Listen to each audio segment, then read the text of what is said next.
Hello बच्चों, कैसे हो आप सब? I hope you all are doing well. तो अब वो घड़ी आ चुकी है जहां पे आपका एग्जामिनेशन ऑफिशियली खत्म हो चुका, राइट? तो अगर हम बात करें आपके प्रैक्टिकल एग्जामिनेशन के बारे में भी बात करेंगे एंड साथ ही साथ आपके रिजल्ट के बारे में भी बात करेंगे एंड कुछ और इंपॉर्टेंट चीजें मुझे बतानी है इस वीडियो में, ठीक है? तो इस वीडियो को एंड तक जरूर देखना। तो अब अगर हम बात करें, देखो पहली अगर हम बात करें, सर हमारा तो एग्जामिनेशन खत्म हो चुका, राइट? तो सर प्रैक्टिकल एग्जामिनेशन में कैसे क्या होगा? बिकॉज आपने 11th में, अगर हम बात करें, आपने 11th में स्कूल बेस्ड एग्जामिनेशन दिया था, अगर आपको पता होगी स्कूल बेस्ड प्रैक्टिकल एग्जामिनेशन आपके स्कूल में हुआ था, राइट? तो अब अगर हम बात करें इस साल, लेकिन वो चीज नहीं है। 12th के केस में आपका सेंटर बेस्ड एग्जामिनेशन होता है, right? Centre based examination, right? तो सेंटर बेस्ड एग्जामिनेशन में सर क्या होगा, देखो क्या होता है, जैसे आप एक्सटर्नल प्रैक्टिकल देने जाओगे वहां पे आपको पहली चीज जो होती है that is your practical notebook, right? Practical notebook में आपने एक्सपेरिमेंट्स लिखे होंगे, फॉर एग्जांपल 10-20 जितने भी आपने प्रैक्टिकल्स किए हैं, जितने भी आपने एक्सपेरिमेंट्स किए हैं, वो सारे के सारे लिखे हुए होने चाहिए आपकी प्रैक्टिकल नोटबुक में एंड वो स्कूल में चेक्ड होनी चाहिए, मतलब स्कूल वालों ने चेक की हुई होनी चाहिए, राइट?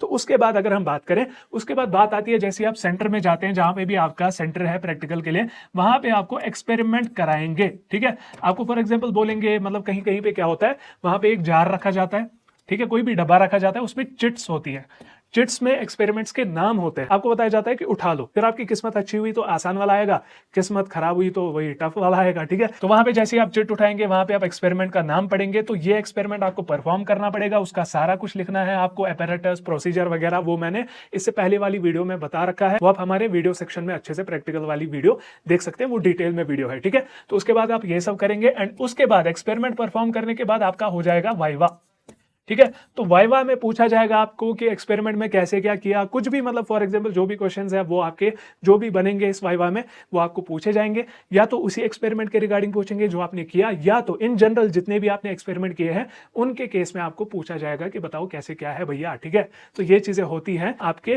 प्रैक्टिकल एग्जामिनेशन के केस में। बाकी ऑल द वेरी बेस्ट, अच्छे से कर लोगे, ये कोई बड़ा मसला नहीं है। उसके बाद अगर हम बात करें आपके रिजल्ट की, तो रिजल्ट का अगर हम बताएं, आपका एग्जामिनेशन कब खत्म हुआ? 3 दिसंबर, और अभी प्रैक्टिकल्स भी है। तो मैं जो एक्सपेक्ट कर रहा हूं जेके बोस के हिसाब से जनवरी में रिजल्ट आना है, जनवरी 2026, ठीक है? तो मैं यही एक्सपेक्ट कर रहा हूं कि फर्स्ट या सेकेंड वीक ऑफ जैन में आपका रिजल्ट आ सकता है, फर्स्ट और सेकेंड वीक ऑफ जैन, ठीक है? तो ये एक्सपेक्टेशन है, ठीक है? अब अगर इनने ऐसा सोचा कि 10th और 12th का एक साथ निकालते हैं, then first week of Jan में मे बी दोनों का एक ही दिन एक ही साथ निकाले, ठीक है? बट यही दिमाग में रखना, 12th के केस में फर्स्ट और सेकंड वीक ऑफ जैन में रिजल्ट आ सकता है। बाकी जैसे ही कुछ फर्दर अपडेट आती है I will let you know. आपका रिजल्ट जो डिपेंड करता है वो डिपेंड करता है आपके यूएफएम पे।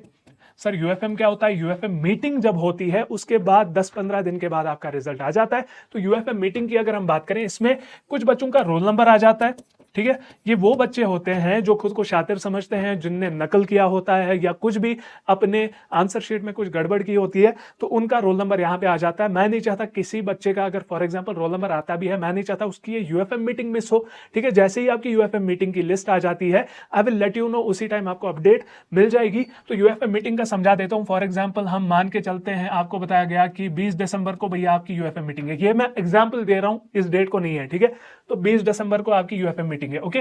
तो अब अगर हम बात करें यहां पे देखना एक चीज, तो 20 दिसंबर को यूएफएम मीटिंग, तो उसमें क्या करना पड़ेगा, जिनका रोल नंबर आता है उनको जाना पड़ेगा जेके बोस के ऑफिस, ठीक है? तो वो जैसे ही जेके बोस के ऑफिस जाते हैं, वहां पे मीटिंग होगी, उनसे पूछा जाएगा कि भैया क्यों कर दिया था तुमने ये चीज, क्यों, हमने बोला था क्या? तो आप लोग वहां पे जैसे स्टेटमेंट देंगे, जिनका रोल नंबर होगा, अगर वो स्टेटमेंट जेन्युइन है तो आपका रिजल्ट आएगा रिजल्ट टाइम पे। अगर उस स्टेटमेंट में कुछ ना कुछ गड़बड़ उनको लगती है तो आपका रिजल्ट, जब आपका रिजल्ट आएगा वहां पे एग्जामिनेशन कैंसल्ड दिखाएगा, बड़ा बड़ा, ठीक है? तो इसीलिए बहुत सारे बच्चों का एग्जामिनेशन कैंसिल दिखाता है, ओके? तो ये रही बात इस चीज की। And one more thing is, जो आपकी ये 15% रिलैक्सेशन है वो सिर्फ और सिर्फ आपके थ्योरी के केस में है, ठीक है? तो थ्योरी के केस में आपका 15% रिलैक्सेशन है, प्रैक्टिकल के केस में नहीं है। कोई बताएगा कि सर 20 मार्क्स प्रैक्टिकल के हैं उसमें 15% रिलैक्सेशन है, नहीं, ये सिर्फ थ्योरी के केस में आपकी रिलैक्सेशन है।